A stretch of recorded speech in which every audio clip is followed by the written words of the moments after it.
Hello, everybody. My name is Gordon South. I'm the VP for Mission Ethics and Spirituality, and I wanted to speak today about what actually happens when we're adjudicating the mission awards.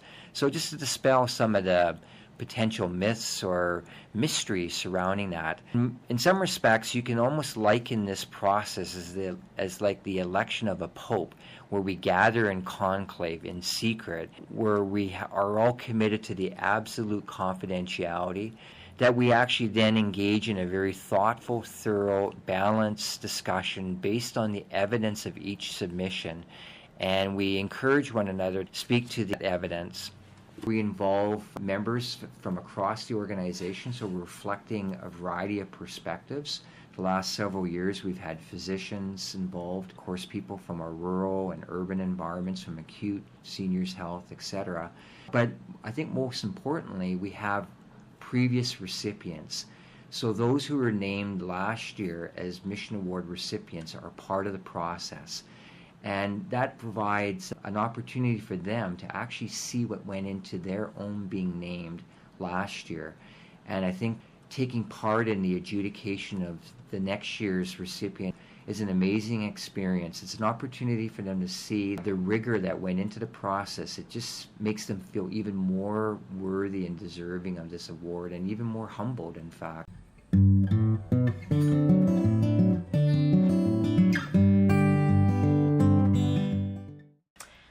Well, I guess in a couple of words, I'm blown away. So I've been with Covenant Health for almost 30 years. And to be honest with you, this day will never leave my mind. It's humbling. I'm just blown away.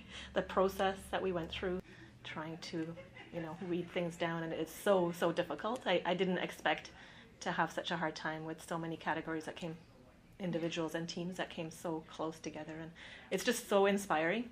I think for me in my career, I just feel like, wow would be my word. And what I saw everybody else doing was very much objective, and Gordon kept bringing that back to the table. And with so much input from the full table, I felt it was extremely fair. And it's really humbling as a recipient to imagine that was the process that my name was part of.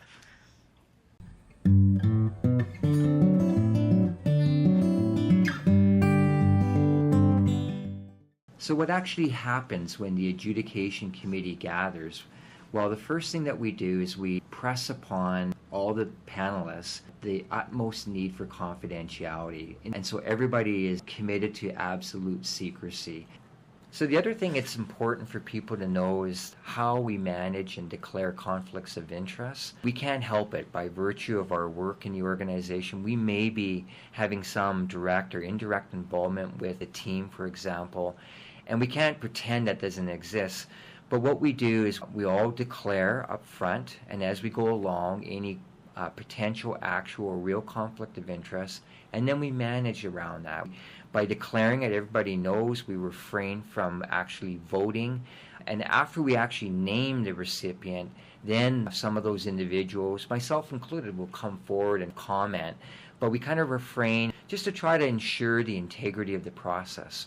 So what we try to do is just pare it down. There's a short listing exercise. And again, we go around the room. We start with a different person each time. So we're trying to mitigate groupthink. And everybody goes around the room. They give their top three. And so they're ranking their first, second, and third top choices. And then after that short listing exercise, then we look at, are there any obvious front runners? And then who are maybe the top 3 to 5? Because sometimes it's hard to get it right down to the top 3. And we look at that as where we now begin to focus on some of the detailed conversation. But it begins with the short listing exercise. So then comes the discussion, and it's really important to emphasize just to be nominated says something. And that's why we're very intentional when we talk about Mission Award recipient. We avoid the language around winners because who's a loser? And hats off to all of our nominees for just being named. But still, we are faced with a tough task, and that task as the adjudication committee is to pare it down to 6 recipients. And so that's where that detailed, thorough, candid, honest conversation is required. And it's really not a show of hands. It's really around a consensus. It's amazing what goes into the conversation around us looking to the evidence, looking to what we've heard and experienced, kind of weighing one against the other. We encourage people to speak up, no one to remain silent, everybody to offer their opinion. And it's amazing how sometimes where we thought we were moving towards a certain, leaning towards a certain submission, and then all it takes sometimes is just an additional comment from another adjudication committee member where all of a sudden it just changes our whole thinking. And it's that type of honest, candid conversation that gives us the confidence that of all our nominations, all our deserving nominations, we end up with 6 ultimate recipients.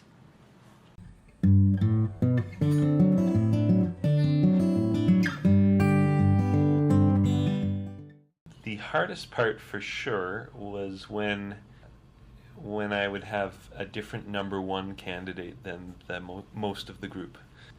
A lot of people are good at the understanding the notion of compromise. Actually compromising can be much harder, so that was the hardest part. But I really liked how Gordon led the group in terms of just really talking it through until we had consensus. And I thought that by doing that and then revisiting the nomination forms and kind of diving back in, because maybe it was a week ago that you read them and going over, but that was definitely the hardest part, was when you'd have the discrepancies and the close ones, right? And there were a lot of close ones. Yeah.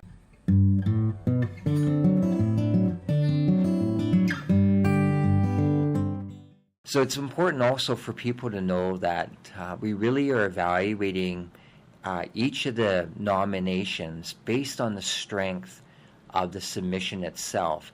And so we look to make sure that they're actually providing evidence, that they're actually addressing the various criteria of the value. For example, a really strong submission would be one where you get a well-rounded submission where there's people who are providing testimonies or providing evidence from outside the team. So, for example, one team might actually seek input from family members or from other teams across the organization. It's really important for those who are considering naming a team or an individual next year, start gathering your evidence early, because sometimes you can forget, and you may overlook the phenomenal impact, and the weeks or months go by and we might just forget that. So gather the evidence. That's what's going to give you a good chance, and allows us as the committee to make an objective decision, and one that's based on credible evidence. So the more that we receive that in the submission, strengthens your submission. So one thing that I would suggest as well is as you're preparing to nominate somebody, go to the Mission Awards page on Compassionate, and there you'll find helpful tips and suggestions and hints. So please look to that.